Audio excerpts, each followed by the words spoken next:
भगवान विष्णु आपको सुख, शांति, समृद्धि, यश और कीर्ति प्रदान करे। जया एकादशी की आप सभी भक्तगणों को हार्दिक शुभकामनाएं। जय लक्ष्मी माता।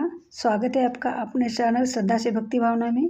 तो आज की वीडियो में जान लेते हैं एकादशी के दिन हमें क्या करना चाहिए और इस दिन हमें क्या नहीं करना चाहिए। तो आइए शुरू कर दें। हर माह में 2 एकादशी आती है, एक कृष्ण पक्ष और दूसरी शुक्ल पक्ष में। माघ मास के शुक्ल पक्ष की एकादशी को जया एकादशी के नाम से जाना जाता है। इस एकादशी का बहुत ज़्यादा महत्व है।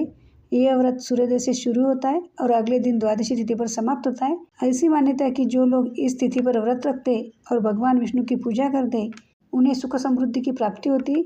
इसके साथ ही भगवान विष्णु का आशीर्वाद मिलता है। वही इस पावन मौके को लेकर कुछ नियम बनाए गए जिनका पालन करना बहुत ज़रूरी होता है। तो आइए उन्हें जानते हैं। जया एकादशी के दिन हमें क्या करना चाहिए। जया एकादशी के दिन ब्रह्म मुहूर्त में उठे, भगवान विष्णु और माँ लक्ष्मी की पूजा करें, विधि पूर्वक व्रत का पालन करें। व्रत का पालन द्वादशी तिथि में ही करें। भोग व पूजा में तुलसी पत्र जरूर शामिल करें। व्रती दिन में सोने से बचें। इस दिन भजन, कीर्तन और श्रीहरि के वैदिक मंत्रों का जाप जरूर करें। इस प्रकार हमें इस दिन ये कार्य करने चाहिए।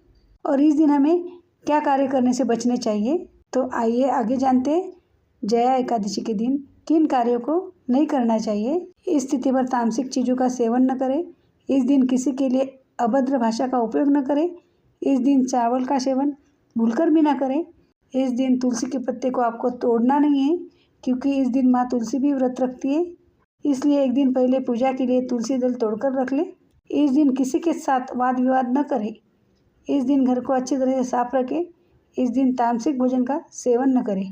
इस प्रकार यदि आप इन नियमों का पालन करते हुए व्रत रखते तो आपको मनोवांछित फल की प्राप्ति होती है और भगवान श्री हरि विष्णु और माँ लक्ष्मी जी की कृपा आपको जरूर प्राप्त हो जाएगी। आइए आगे हम कथा का पाठ करते हैं। हिंदू धर्म में जया एकादशी का विशेष महत्व है। हर साल माघ मास के शुक्ल पक्ष की एकादशी को जया एकादशी का व्रत रखा जाता है।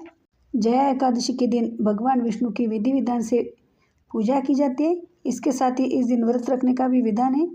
मान्यता है कि एकादशी के दिन व्रत करने वाले भक्तों को सभी सुखों की प्राप्ति होती है।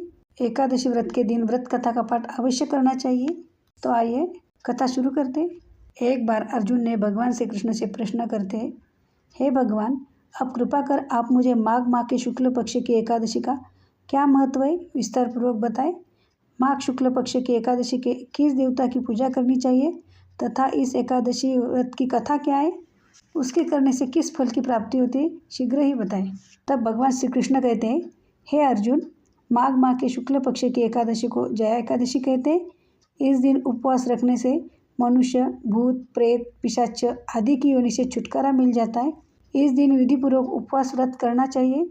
मैं अब तुमसे जया एकादशी व्रत की कथा कहता हूँ। श्री कृष्ण ने खुद अर्जुन से इस व्रत की कथा बताई है। तो आइए आगे हम कथा सुनते हैं। एक समय की बात है, नंदनवन में उत्सव का आयोजन हो रहा था। देवता, ऋषि मुनि सभी उत्सव में मौजूद थे। उस समय गंधर्व गा रहे थे तथा गंधर्व कन्याएं नृत्य कर रही थी। इन्हीं गंधर्वों में एक माल्यवान नामक का गंधर्व भी था, जो बहुत ही सुरीला गाता था। जितनी सुरीली उसकी आवाज़ थी उतना ही रूपवान भी था। गंधर्व कन्याओं में एक पुण्यवती नामक नृत्यांगना भी थी। पुष्पवती नामक गंधर्व कन्या ने माल्यवान नामक गंधर्व को देखते ही उस पर आसक्त हो गई तथा अपने हाव भाव से उसे रिझाने का प्रयास करने लगी। माल्यवान भी उस पुष्पवती पर आसक्त होकर अपने गायन का सुर ताल भूल गया। इससे संगीत की लय टूट गई और संगीत का सारा आनंद बिगड़ गया। सभा में उपस्थित देवगणों को यह अच्छा नहीं लगा। माल्यवान के इस कृत्य से इंद्र भगवान नाराज होकर उन्हें श्राप देते हैं कि स्वर्ग से वंचित होकर मृत्युलोक में पिशाचों सा जीवन भोगोगे, क्योंकि तुमने संगीत जैसी पवित्र साधना का तो अपमान किया ही है, साथ ही सभा में उपस्थित गुरुजनों का भी अपमान किया है। इंद्र भगवान के शाप के प्रभाव से दोनों पृथ्वी पर हिमालय पर्वत के जंगल में पिशाची जीवन व्यतीत करने लगे। पिशाची जीवन बहुत ही कष्टदायक था। दोनों बहुत दुखी थे। एक बार माघ के शुक्ल पक्ष की जया एकादशी के दिन संयोगवश दोनों ने कुछ भी भोजन नहीं किया और न ही कोई पाप कर्म किया। उस दिन मात्र फल फूल खाकर ही पूरा दिन व्यतीत किया।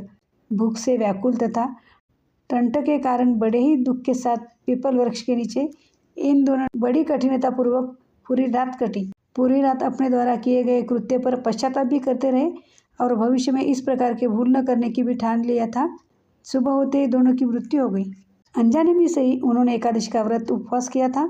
भगवान के नाम का जागरण भी हो चुका था। परिणाम स्वरूप प्रभु की कृपा से इनकी पिशाची होने से मुक्ति हो गई और पुनः अपनी अत्यंत सुंदर अप्सरा और गंधर्व की देह धारण करके तथा सुंदर वस्त्रों तथा आभूषणों से अलंकृत होकर दोनों स्वर्गलोक को चले गए। देवराज इंद्र उन्हें स्वर्ग में देखकर आश्चर्यचकित हुए और पूछा कि वे श्राप से कैसे मुक्त हुए। तब उन्होंने बताया कि भगवान विष्णु की उन पर कृपा हुई। हमसे अनजाने में माघ शुक्ल एकादशी यानी जया एकादशी का उपवास हो गया, जिसके प्रताप से भगवान विष्णु ने हमें पिशाची जीवन से मुक्त किया। कुछ इस तरह से जया एकादशी का व्रत करने से भक्तों को पूर्व में किए गए पाप कर्मों से मुक्ति मिलती है। इस प्रकार जया एकादशी की व्रत कथा सुनने से पापों से मुक्ति मिलती है और भगवान विष्णु का आशीर्वाद मिलता है। जया एकादशी की व्रत कथा सुनने से जीवन के सारे दुख दूर हो जाते हैं। आशा करती हूँ आपको ये कथा अच्छी लगी है। यदि आपको ये कथा अच्छी लगी है तो वीडियो को लाइक कीजिए, कमेंट में ओम विष्णुवे नमः ज़रूर लिख दीजिए और ज़्यादा से ज़्यादा शेयर कीजिए। चैनल को सब्सक्राइब कीजिए, बेल आइकन दबाएं ताकि अगले वीडियो का नोटिफिकेशन आपको सर्वप्रथम मिल जाए। तो मिलते हैं ऐसे और एक वीडियो के साथ। धन्यवाद। जय लक्ष्मी माता। ओम विष्णुवे नमः।